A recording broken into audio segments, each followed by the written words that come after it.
Hi, Chris. Hi Rahul, how are you doing? I'm good. I'm good. I'm good. So, thank you for joining this podcast. It's my pleasure to be here. Happy to be here to talk with you guys. Yeah, yeah, And a great time developing with you guys, so happy to have a small chat with you guys. right. So, Chris, we'll start the podcast starting about your idea. What is your product that you're planning to build? Mhm. Yeah. Yeah, so I can give a brief description of what we do. I'm the co-founder and CEO of Revilico Inc. What we do is we're changing the game of drug discovery by leveraging AI solutions to repurpose pharmaceuticals back into the pipeline that have previously failed. So traditionally, drug discovery, development, all of these procedures take billions of dollars and at least 10 to 15 years to actually push to the commercial market. What we do at Revilico is we're able to take these drugs, screen them, and expand the amount of variations chemically that that molecule is able to take a form in. So we take the drug, we scale it to hundreds of thousands of variations, and then with AI, we kind of screen these down into potential targets to target cancer. And that's something we're very passionate about. We're targeting triple negative breast cancer currently, and our AI solutions are able to do that quite efficiently to cut down the cost and time of reevaluating these drugs for a new indication. Okay. Okay. So, what inspired you to work on this product?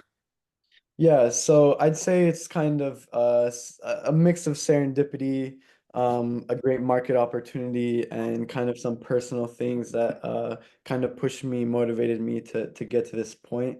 I'd say in about early January, I was working in a lab working on some technology that was really great and something that could be a great benefit to patients, but the issue is that I work primarily in academic research labs at UCLA, and a lot of times there's kind of discrepancies of getting something out to the market from Mhm. something particularly focused on R&D. So I began the journey kind of as a biotech consultant, trying to push things to the market, commercialize products that I had been doing R&D on.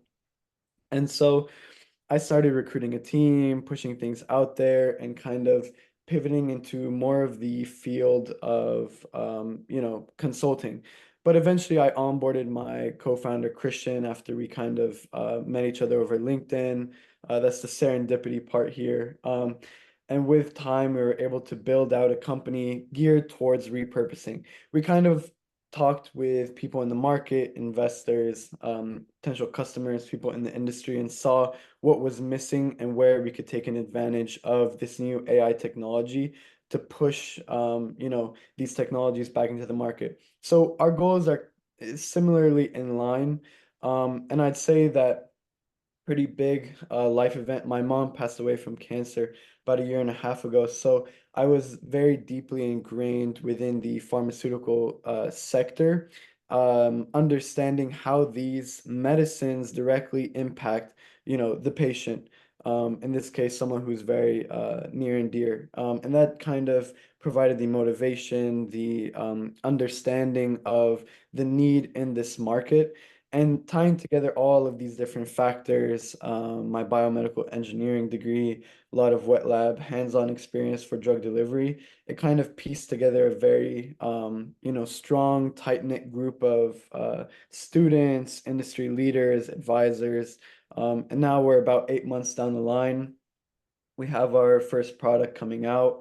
I mean, it's ready to be deployed. And so we're able to characterize drugs, speed up the process, and scale up the screening of these molecules to push drugs back out to market a lot quicker.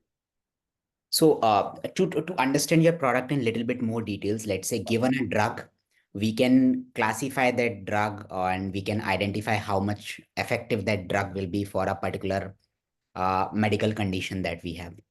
Am I right Exactly. here? Or like, uh, Exactly. Yeah, okay, to dive a little bit deeper into the technology, it's kind of a twofold thing. And that's where me and my co-founder Christian are kind of two sides of the same coin. That okay, coin being drug delivery, drug discovery, more so.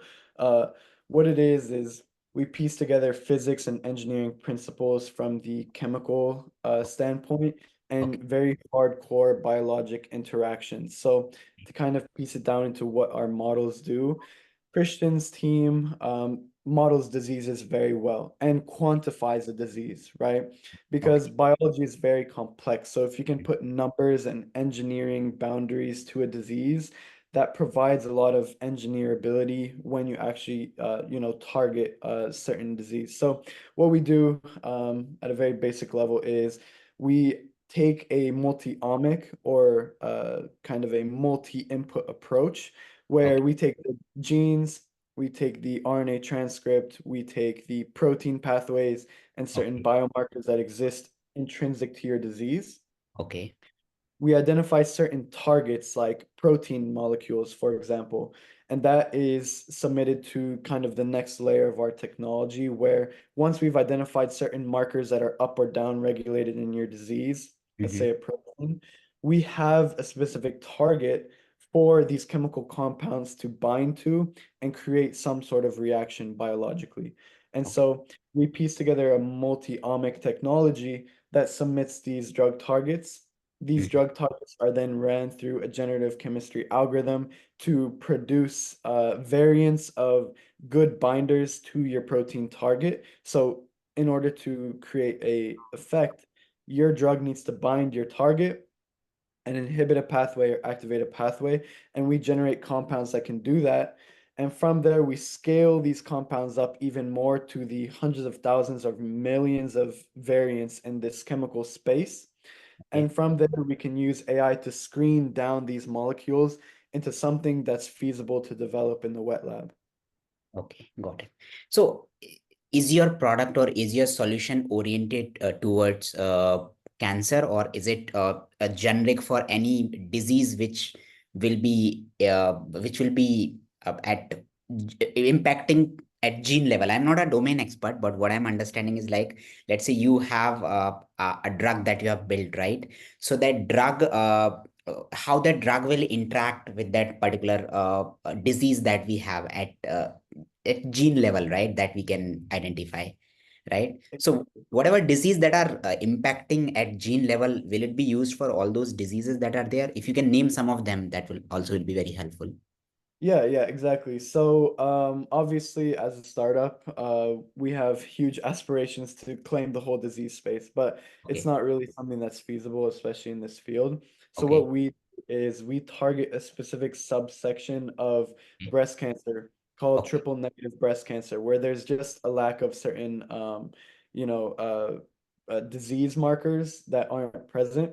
And so, when targeting triple negative breast cancer, the way that we're approaching this problem is first we do a lot of directed computations to Mhm. classify, quantify the disease. Okay. But the great thing about the technology is we can expand into any disease. It's just a matter of scaling the architecture and the computation and the kind of data that you're working with. Right now, we are primarily in the cancer umbrella. And then very direct niche is triple negative breast cancer. Okay. But Okay. we have potential for expansion into any disease uh, possible that has the correct data corresponding to it. Okay, okay. So we got good understanding of your product, what the problem that you're planning to solve. Now we want to understand who will be your target customer, which geography you're targeting, and Mhm. have you validated your product with a group of target customers? Yeah, exactly. So right now we pretty much finished up our first MVP, if you will, with One Lab actually. Um, and so it's been a great partnership, kind of facilitating our R&D and One Lab's full stack kind of software capabilities, fusing it into something a customer can really enjoy using for the research end. In terms of our target market, we have had a lot of success with garnering interest from people in the field. Small pharmaceutical, mid-sized, and large pharmaceutical companies, and people in academia who are quite interested in the technology to see how it can optimize or make the process of either disease classification or chemical engineering a lot better. So the target market is large pharmaceutical companies. our target geographies now are people who are local within our network of, our engineering network. And Okay. so that looks like Los Angeles, San Francisco, a little bit of San Diego. But actually, we found a lot of great success in the Middle East area. So there's two potential companies out there who have, some great interest in our technology. And Okay. so we are looking to expand into that area as well, but it's all a matter of time on how we can deploy and close these contracts. Okay. Okay. Interesting. That is really, really a good news. Yeah. Uh, so you mentioned you have completed 8 months of your journey as of now. So how big is the team that you have, and have you raised any funding as of now?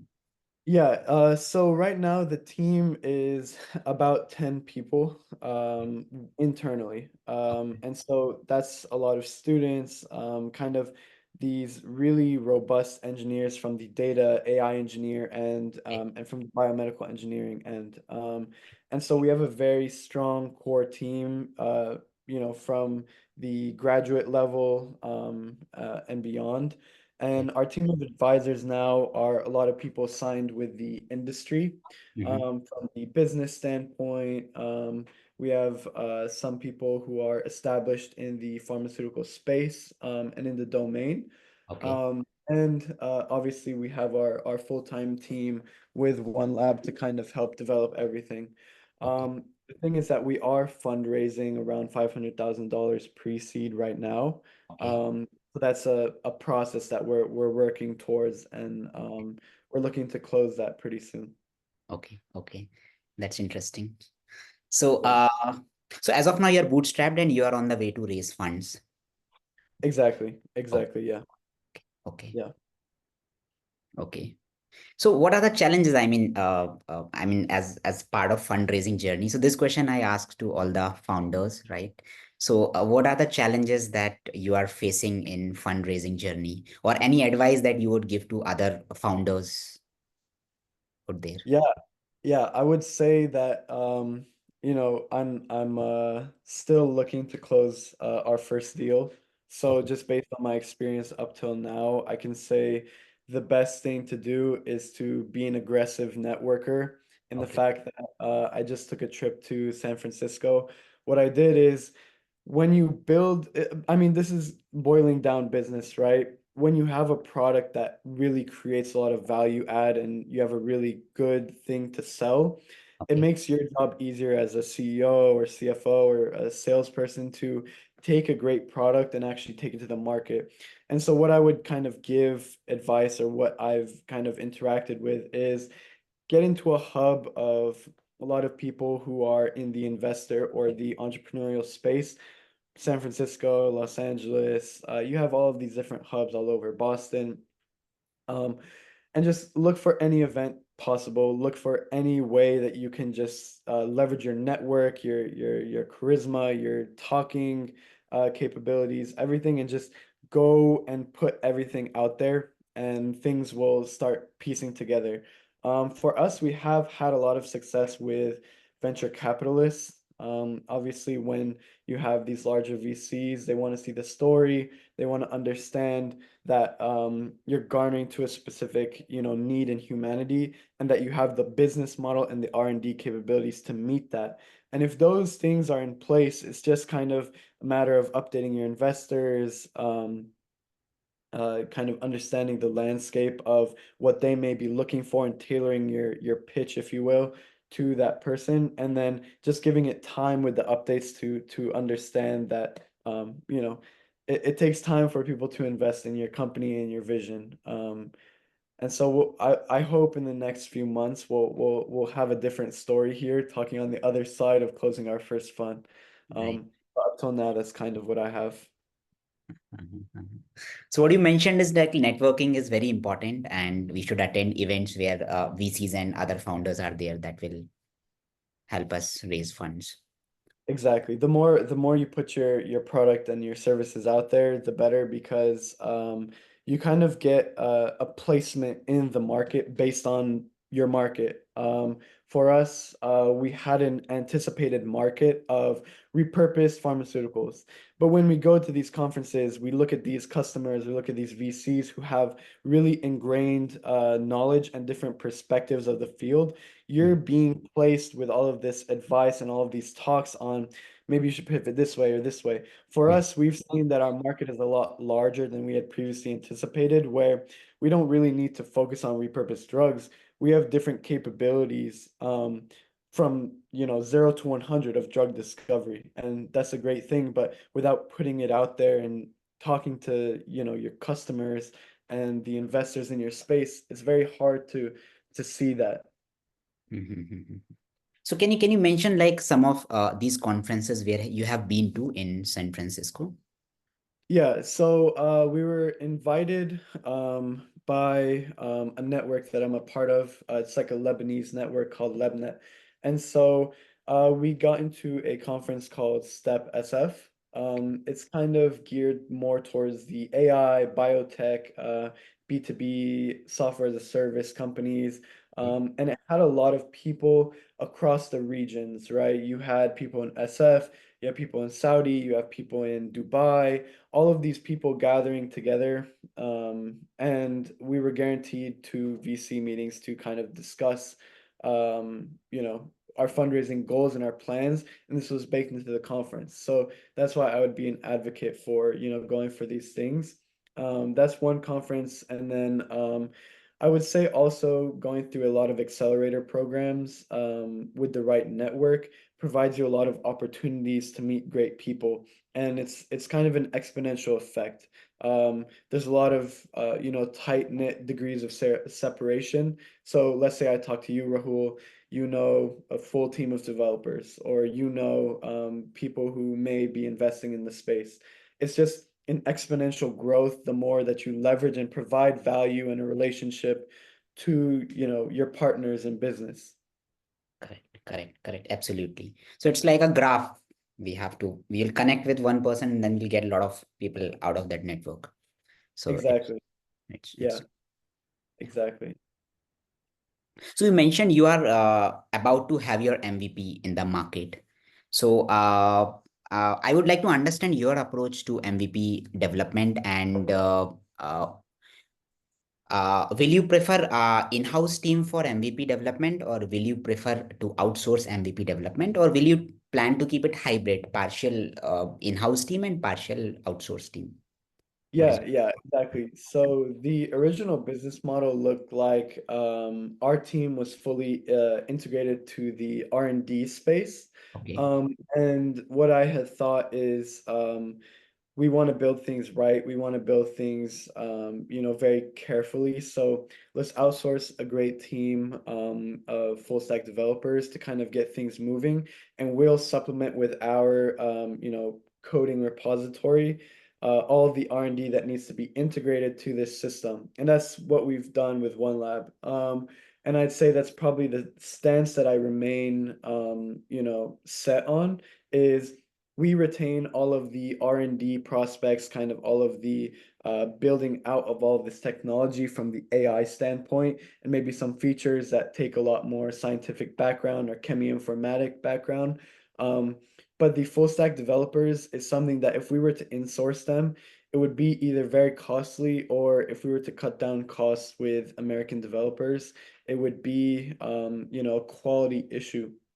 So the business model we have now is outsource all the full stack, the software development, potentially AI engineers to help our own team. Okay. But I have seen that I want to integrate a hybrid approach in the fact that we have more understanding and deployability from our own internal capabilities to supplement what you guys at OneLab are doing in order to maximize the speed and efficiency. Because, we are working with different time zones here, so there are setbacks just based off of that. So if we can kind of foster that hybrid approach, I would say it's the best for this type of business model. Okay. Do you think like working in different time zones is a concern concern when you have a offshore team? Yeah, I would say it depends on the founder and their capability for work.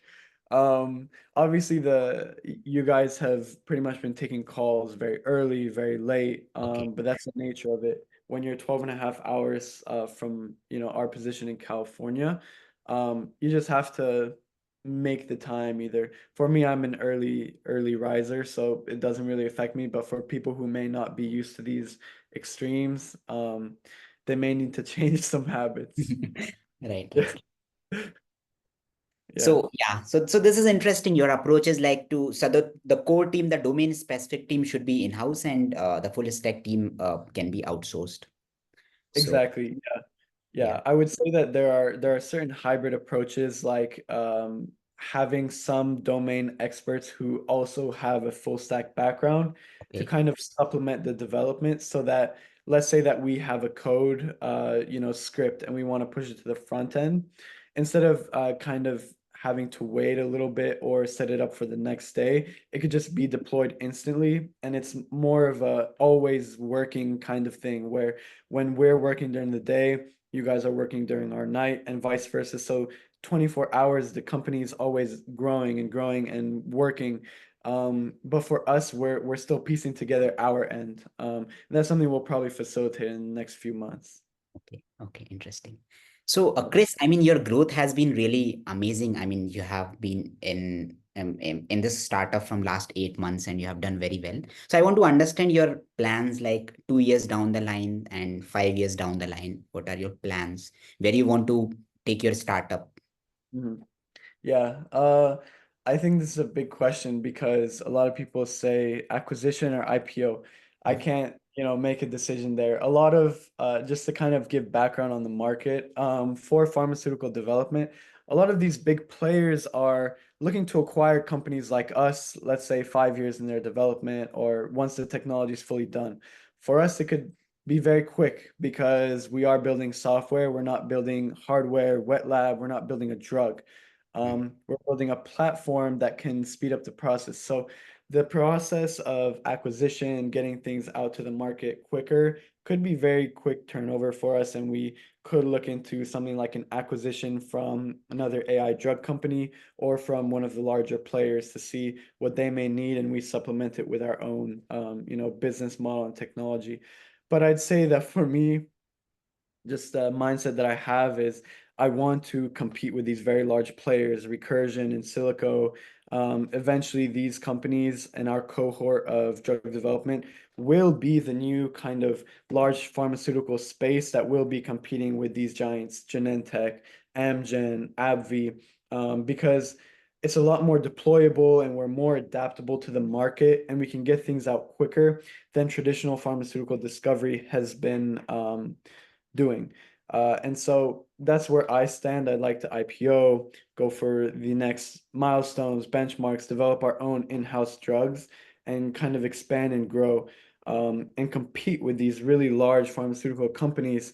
But of course, it comes down to at the time of when an offer comes up, it depends on what the competitive landscape looks like. Because if progress in the cancer space in the development space does take an acquisition to, move humanity forward in drug development and to democratize the field for everyone to reduce the cost of these very pricey drugs, then that's something we'll need to look into because it's part of the field that we're in.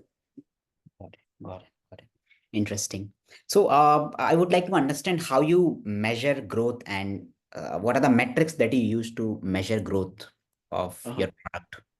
Uh-huh. Yeah. So for our certain metrics, when we're looking for how we can put these like KPIs or metrics to our growth, what that looks like is it's not something that we can look at from the perspective of something like a B2C, like number of users. What it Mhm. would look like is growth in the core technology that drives the research process. What that Mhm. looks like is more accurate models, more data.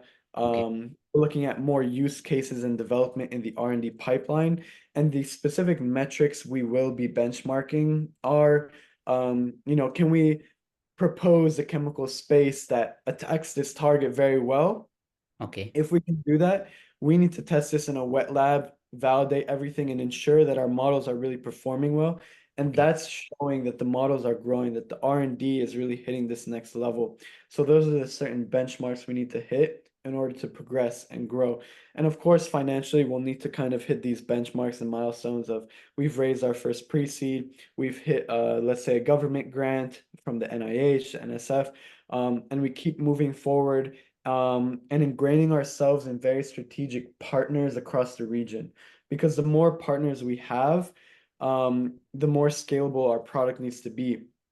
But for our stage of development, our metrics of growth are we've established, let's say, this partner in the pharmaceutical industry. We need to take their development from, let's say, one drug pipeline to five very quickly.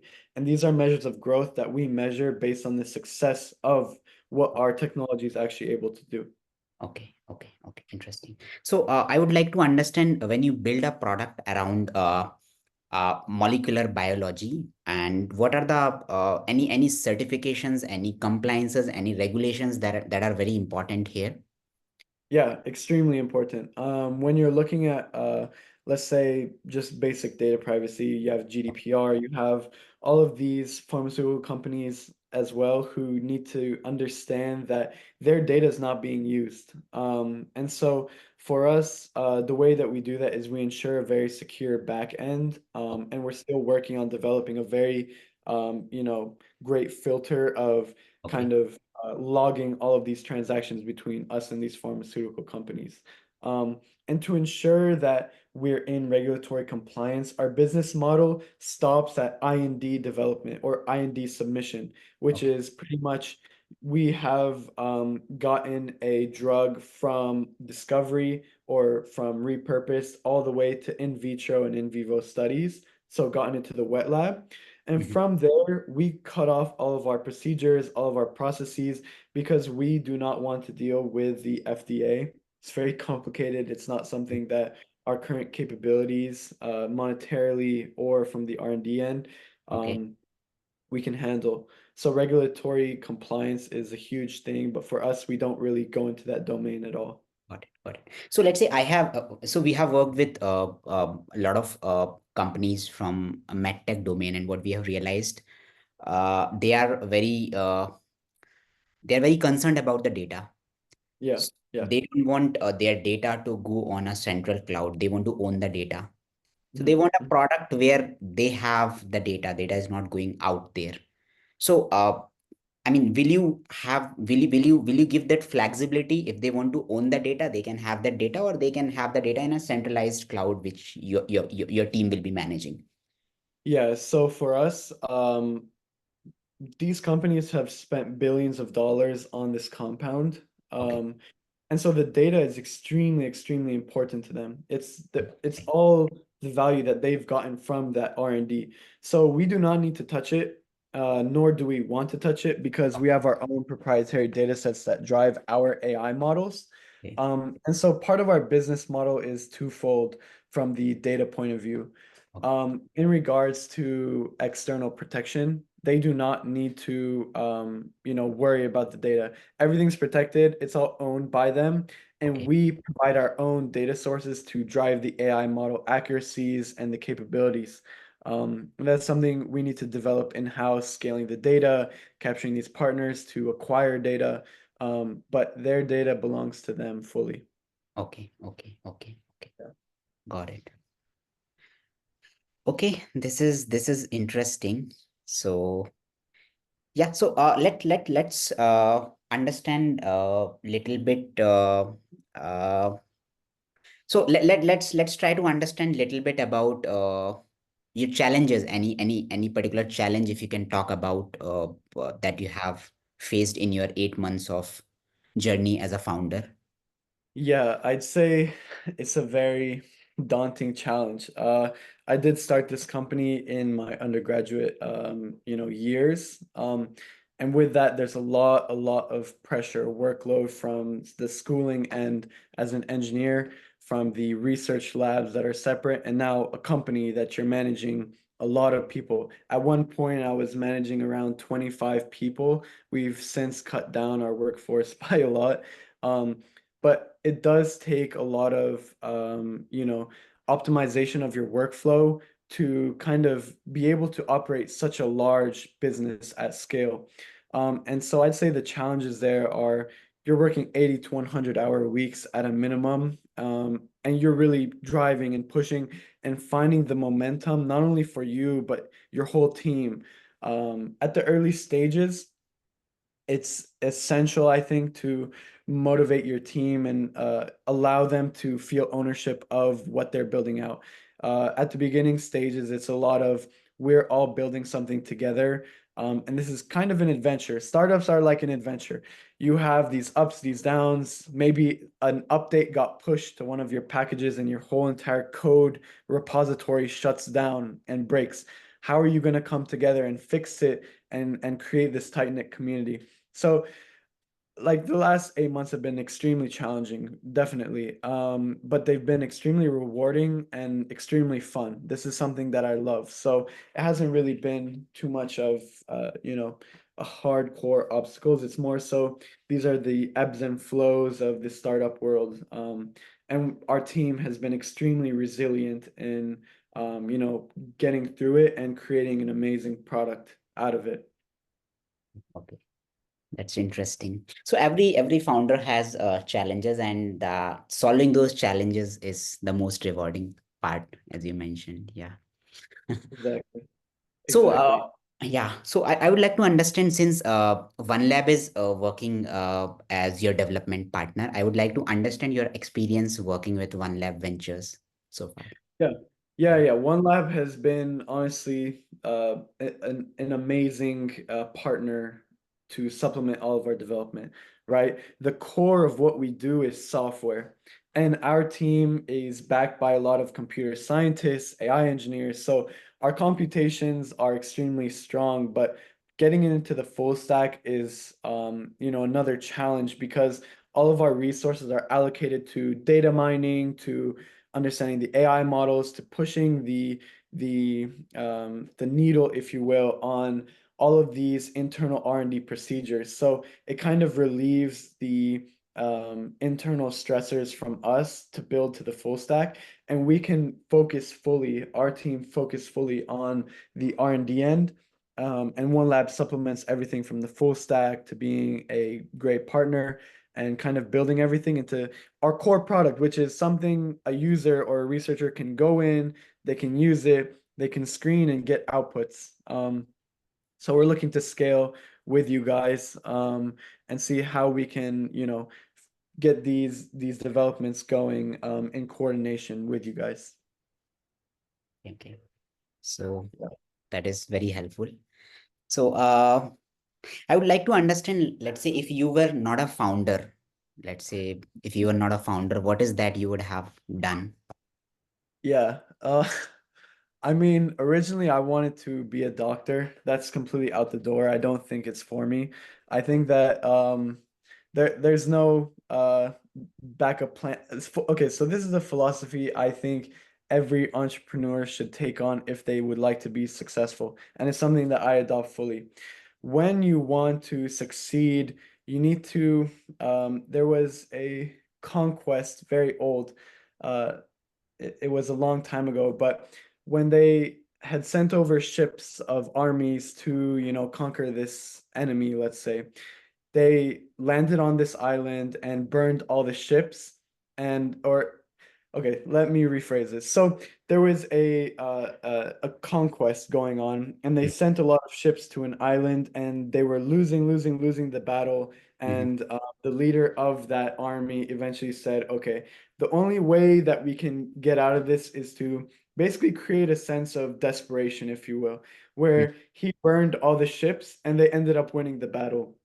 So I adopt the mindset of burn all the ships, and that will create a lot of success. And it has created a lot of success because when you fully dive into this, the development increases. You create more pride in your work and more, this is your life. That's where success comes out. And Mhm. so I would say that that's kind of helped my journey. I know I didn't piece it too well there, but that's I kind of how I would I say. understood. One, Yeah, we should not keep any fallback options. There should not be any exactly. check options. When there's a safety net, when there's a Yeah. safety net for you to be there, you're not working as hard as you could be because subconsciously you Yeah. know that there's something to fall back on.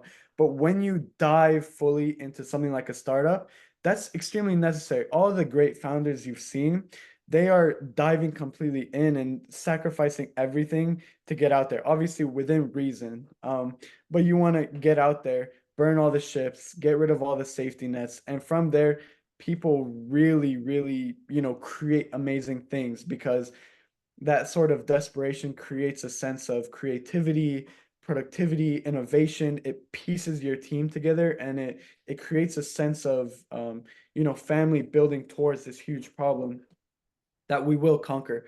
And that's kind of the mindset that I've taken on and that I try and convey to the team as well. Mhm. Interesting. So, I'd like to understand any book, any podcast, or any event that has inspired you. Yeah, I'd say that some books, this is a very classic one. It's pretty widely known. Think and Grow Rich, I think, was a great book that I read. A lot of it kind of details out how you should think about building a business and how you should adopt the mindset of how to, scale your business. There was a part in it where Henry Ford pretty much was labeled, a very non-intelligent person. And a lot of people said, you didn't go through all of these colleges, you didn't understand the core principles of, let's say, any sort of manufacturing or engineering principles. But what Henry Ford was really capable of was garnering a great team and really deploying their skill sets to scale and build up what Ford became now a huge manufacturing hub and center. And so I took that out of the book where, you need to understand what you're doing, but if you can leverage and lead a team to succeed at a certain task, that's much, much more important than being a very specific domain expert. And also, you need to understand the mindset of when you do think and you imagine and you visualize and you're a visionary of what you see for the future, eventually you will start, enacting certain things in your life to get to that point and that stage. And so I took that out of the book. I'd say a huge event obviously went through a lot with the passing of my mom, but with that I learned how to bring people together, how to overcome obstacles and hurdles and really push through things in a way that I've never done before, and that translated directly to development of the company, understanding what people need and what honestly what humanity needs and how can we address it and attack it in a strategic deployable way. So I'd say that's kind of how things developed on my end. Yeah, yeah. So your journey has been really incredible, and I'm sure like this podcast is going to inspire a lot of founders out there. So Yeah, I'd hope to always inspire people.